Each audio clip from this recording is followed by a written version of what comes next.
बहादुर सी ते करदे हन पे चौधरी साहब जेड़े ने सियालकोट तो बाहर ही नहीं निकलते अं तो बड़ा कहने जो ठंड का प्लेयर है तेरे बारे तुसी की अपना दसना चाहोगे आज?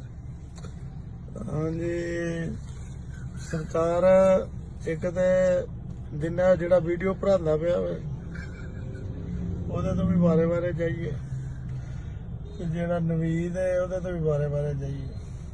ਪਿਛਲੇ ਸਾਲ ਇਹਨਾਂ ਮੇਰੇ ਨਾਲ ਲਾਈ ਸੀ ਬਾਦੀ, ਇਹ ਜਿਹੜਾ ਬੜਾ ਟਰੈਕਟਰ ਗੱਲਾਂ ਕਰਦਾ ਪਿਆ ਨਾ, ਇਹਨੇ ਲਾਈ ਬਾਦੀ ਦੇ ਆਂਦਾ ਜੀ ਅੱਜ ਤੇ ਤੇਰੀ ਪਿਪਲਾ ਦਾ ਕਾਨੂੰਨ ਉਹਦੇ ਮੁਤਾਬਕ ਕਿੱਦਾਂ ਨਹੀਂ ਹੈਗੀ, ਐਡਾ ਦਲੇਰ ਸੀ ਤੇ ਜਿੱਥੇ ਲਾਹੌਰੀ ਕਾਨੂੰਨ ਦੇ ਮੁਤਾਬਕ ਕਿਉਂ ਨਹੀਂ ਢਾਂਦਾ ਪਿਆ ਇਹ ਪਿਪਲਾ ਨਾਲ ਰਿਸ਼ਤੇਦਾਰੀ ਕਰ ਲਈ ਇਹਨੇ। ਇਹਨਾਂ ਕਾਨੂੰਨ ਜਿਹੜਾ ਲਾਹੌਰ ਅਸਲ ਤੋਂ ਇਹੋ ਚੱਲਦਾ ਹੁੰਦਾ ਵਾ, ਜਿੱਥੇ ਬਾਦੀ ਐਂਡ ਦੀ ਮੁਕਦੀ ਤੇ ਐਵਰੇਜ ਮੁਕਦੀ, ਸਿਆਲਕੋਟ ਵੀ ਇਸ ਤਰ੍ਹਾਂ ਹੀ ਹੈ, ਪੰਜਾਬ ਦਾ ਕਾਨੂੰਨ ਸਾਰਾ ਇਸ ਤਰ੍ਹਾਂ ਚੱਲਦਾ ਪਿਆ। ਉਸ ਕਾਨੂੰਨ ਦੇ ਤਾਂ ਕਿ ਬਾਦੀ ਲਾਈ ਤਰਲੇ ਕਰਕੇ ਖੁਦਾ ਵਾਸਤੇ ਸਾਡੇ ਨਾਲ ਕਿ ਲਾ ਲਓ, ਥੋੜੀ ਲਾ ਲਓ, ਇਹ ਛੱਡੋ ਅਸੀਂ ਨਹੀਂ ਲਾ ਸਕਦੇ, ਅਸੀਂ ਬਾੜੇ ਆ ਜਿੱਥੇ ਫਲਾਣ ਤੇ ਟਮਕਾਣ ਮਾਫੀਆ ਮੰਗ ਬਾਦੀ ਲਾਈ।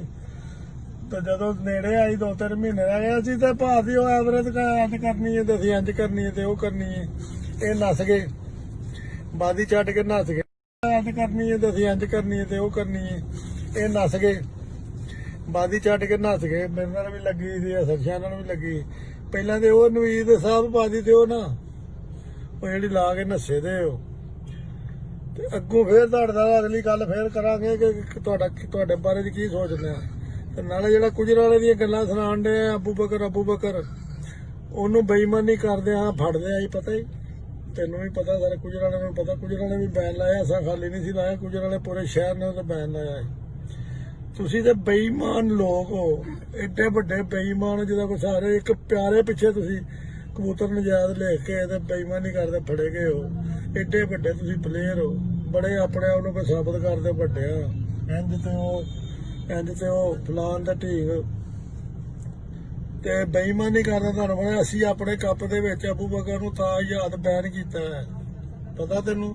ਫੇਰ ਤੁਸੀਂ ਲਾਹੌਰ ਵੀ ਮਾਫੀਆ ਮੰਗਦੇ ਹੋ, ਸਾਡੀ ਛੱਤ ਖੋਲੋ। ਹਾਲੇ ਤੱਕ ਉਸ ਪਿਆਰੇ ਦੇ ਪੈਸੇ ਤੁਸੀਂ ਨਹੀਂ ਵਾਪਸ ਕੀਤੇ, ਜਿਹੜੀ ਉਹ ਬੇਈਮਾਨੀ ਕੀਤੀ ਸੀ, ਉਹ ਵੀ ਪੈਸੇ ਵਾਪਸ ਕਰੋ।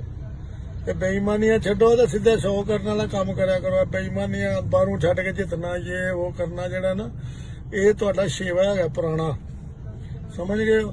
ਤੇ ਬਾਕੀ ਵੀਡੀਓ ਫਿਰ ਮੈਂ ਭਰਾਂਗਾ, ਮੈਂ ਬਾਹਰ ਨਿਕਲਣਾ ਕਿ ਅੰਦਰ ਨਿਕਲਣਾ, ਕਿ ਤੈਨੂੰ ਬਾਹਰ ਕੱਢ ਦਾਂਗੇ ਤੇ ਤੈਨੂੰ ਅੰਦਰ ਵਾੜਨਾ, ਫਿਰ ਦੱਸਾਂਗਾ ਤੈਨੂੰ। ਇਹ ਖੁੱਡ ਚ ਆਪਣਾ ਕਹਿੰਦੇ ਯਾਰ ਖੁੱਡ ਚ ਪਾਣੀ ਪਾਇਆ ਤੇ ਬਾਹਰ ਆਉਣ, ਫਿਰ ਦੱਸਾਂਗਾ ਤੈਨੂੰ। ਇਹ ਖੁੱਡ ਚ ਆਪਣਾ ਕਹਿੰਦੇ ਯਾਰ ਖੁੱਡ ਚ ਪਾਣੀ ਪਾਇਆ ਤੇ ਬਾਹਰ ਆਉਣ, ਇਹਦੀ ਖੁੱਡ ਚ ਇਹੋ ਜਿਹਾ ਪਾਣੀ ਪਾਵਾਂਗੇ, ਯਾਦ ਪਿਆ ਕਰੇਗਾ। ਅੱਗੇ ਪਾ ਕੇ ਆਇਆ ਹਨਾ ਲਾਹੌਰ ਖੁੱਡ ਚ ਪਾਣੀ, ਉਹ ਯਾਦ ਹੀ ਕਿ ਨਹੀਂ? ਉਹ ਖੁੱਡ ਚ ਪਾਣੀ ਪਾਇਆ ਤੇ ਤੂੰ ਅੰਦਰ ਹੀ ਉੱਥੇ ਉਸੇ ਖੁੱਡ ਚ ਫਿਰ ਵੜ ਗਿਆ, ਬਾਦ ਹੀ ਨਹੀਂ ਫੜੀ ਗਈ, ਏਡਾ ਤਾਂ ਭਲਵਾਨ ਹੈ। ਨਾਲੇ ਚੌਧਰੀ ਸਾਹਿਬ ਇੱਕ ਸਵਾਲ ਹੋਰ ਹੈ, ਇਹ ਆਪਣਾ ਕਹਿੰਦੇ ਨੇ ਸਿਆਲ ਦੇ ਠੰਡ ਦੇ ਪਲੇਅਰ ਨੇ ਤੇ ਆਪਣਾ ਬਾਹਰ ਨਹੀਂ ਨਿਕਲਦੇ, ਸ਼ਹਿਰ ਚੋਂ ਬਾਹਰ ਨਿਕਲਣ ਤੇ ਇਹਨਾਂ ਨੂੰ ਪਤਾ ਲੱਗਿਆ। ਇਹਦੇ ਨਾਲ ਦੁਬਈ ਬਾਦੀ ਲਾਈ ਸੋ ਮੇਰੇ ਨਾਲ, ਉੱਥੋਂ ਨੱਸ ਗਿਆ ਸੀ। ਉਹ ਤਾਂ ਮੈਨੂੰ ਕਹਿੰਦਾ ਤੁਸੀਂ ਨੱਸ ਗਿਆ, ਉਹ ਤਾਂ ਮਾਫੀ ਮੰਗ ਕੇ ਨੱਸ ਗਿਆ। ਇਹ ਮਾਫੀ ਦਿਓ ਜੀ, ਰਿਆਜ਼ ਦੀ ਗੱਲਾਂ ਪਿਆ ਕਰ, ਤੂੰ ਦੁਬਈ ਲਾ ਕੇ ਨੱਸ ਗਿਆ, ਤੂੰ ਬਾਹਰ ਕੀ ਨਿਕਲਣਾ ਤੇ ਅੰਦਰ ਕੀ ਨਿਕਲਣਾ। ਹੁਣ ਆ ਜਾ ਫੇਰ ਕੋਈ ਹਾਈ ਛੱਤ ਦੁਬਈ ਦੇ ਆ ਜਾਵੇ, ਉੱਥੇ ਟੁੱਟ ਚੱਲਦੇ ਆ, ਤੂੰ ਮੁਲਕੋਂ ਬਾਹਰ ਟੁੱਟ ਚੱਲਦੇ ਆ। ਇੱਥੇ ਨੂੰ ਛੱਡ ਤੂੰ ਪਾਕਿਸਤਾਨ ਨੂੰ, ਮੁਲਕੋਂ ਬਾਹਰ ਆ ਵੇਖਨੇ ਤੈਨੂੰ ਕਿਤੇ ਬਾਹਰ ਟੁੱਟ ਚੱਲੇ ਤੇ ਦੁਬਈ ਜਾ ਕੇ ਪਿੰਡ ਲਾ ਲੈਨੇ ਆ। ਇਹਨੇ ਜੋ ਪੁੱਤਰ ਬਣਦੇ ਸੀ ਪਹਿਲਾਂ, ਤੂੰ ਮੈਂ ਤੈਨੂੰ ਸਾਹਮਣੇ ਹੋਣਾ, ਤੂੰ ਦੰਦੀਆਂ ਨਹੀਂ ਲੱਗਣ ਲੱਗ ਪੈਣਾ, ਮੇਰੀ ਆਵਾਜ਼ ਹੀ ਨਹੀਂ ਤੂੰ ਬਣਨ ਜੋਗਾ। ਤੂੰ ਕਰਨਾ ਕੀ ਹੈ? ਜਾਂ ਉਹਨਾਂ ਨਾਲ ਲਾ ਜਾ ਕੇ 5,000 ਜਾ ਕੇ ਪਿਪਲਾ ਲਾ ਤੇ ਫਲਾਣੇ ਦਾ ਲਾ, ਮਾਫੀਆ ਮੰਗ ਜਾ ਕੇ ਲੋਕਾਂ ਨੂੰ ਮਾਰੀਆਂ ਲਾਣੀਆਂ ਨੇ।